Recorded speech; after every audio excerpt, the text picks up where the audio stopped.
एक शांत जंगल में एक झिलमिलाती झील के शांत किनारों पर बसा सिरा नाम की एक सुंदर हंस रहती थी। वह अपना दिन पानी पर तैरते हुए बिताती थी। उसके बर्फीले पंख शांति की किरण की तरह सूरज की रोशनी को दर्शाते थे।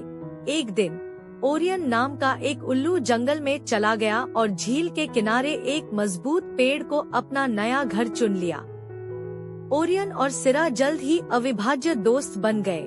वे घंटों बातें करते, खेलते और अपने आसपास की सुंदरता का आनंद लेते हुए बिताते। ओरियन अपनी गहरी आँखों और बुद्धिमान व्यवहार के साथ अक्सर झील में सुंदर ढंग से तैरती हुई सिरा पर नजर रखता था और सिरा बदले में शाम के समय ओरियन का साथ देती थी, जब वह सबसे अधिक सक्रिय होता था। कुछ समय बाद ओरियन को अपने पुराने घर जंगल के भीतर एक राजसी बरगद के पेड़ की पुकार महसूस हुई। उसने सिरा को अपने साथ आने, अपने पुराने निवास के चमत्कार देखने और अपने परिवार से मिलने के लिए आमंत्रित किया। हालांकि सिरा को झील इतनी पसंद थी कि वह उसे छोड़ना नहीं चाहता था। उसने ओरियन से वादा किया, जब नदी सूख जाएगी तो मैं तुम्हारे पास आऊंगी। ऋतुएं बदल गईं और जैसा कि नियति में लिखा था, जंगल में सूखा पड़ गया। कभी जीवंत नदी घटकर मात्र एक धार रह गई और झील सूखने लगी।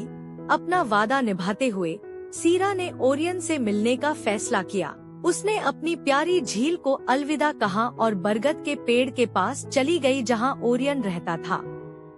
एक शाम जब सिरा और ओरियन बरगद के विशाल छत्र के नीचे आराम कर रहे थे, तो यात्रियों का एक समूह रात के लिए शरण लेने के लिए उनके पास आया। सिरा, जो जल्दी सोने की आदी थी, पेड़ की जड़ों में जाकर सो गई। हमेशा सतर्क रहने वाला ओरियन अपने बसेरे से यात्रियों को देखता रहा। यात्रियों ने अंधेरे में ओरियन की चमकती आँखों को देखा। वे डर गए। उन्होंने उसे एक भयावह प्राणी समझ लिया और अपनी घबराहट में उस पर तीर चला दिए।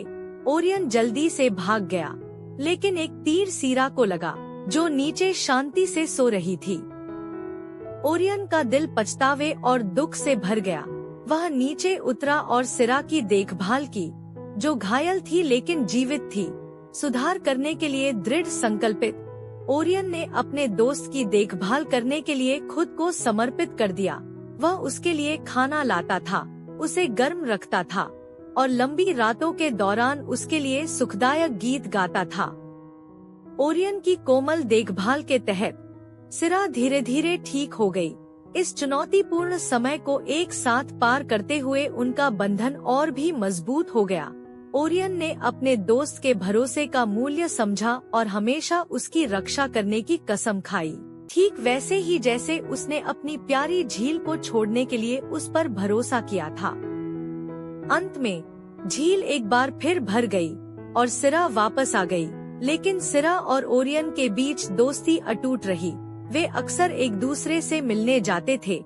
हंस और उल्लू, दो असंभावित दोस्त, एक वादे, एक साझा अनुभव और एक गहरे अटूट बंधन से बंधे थे।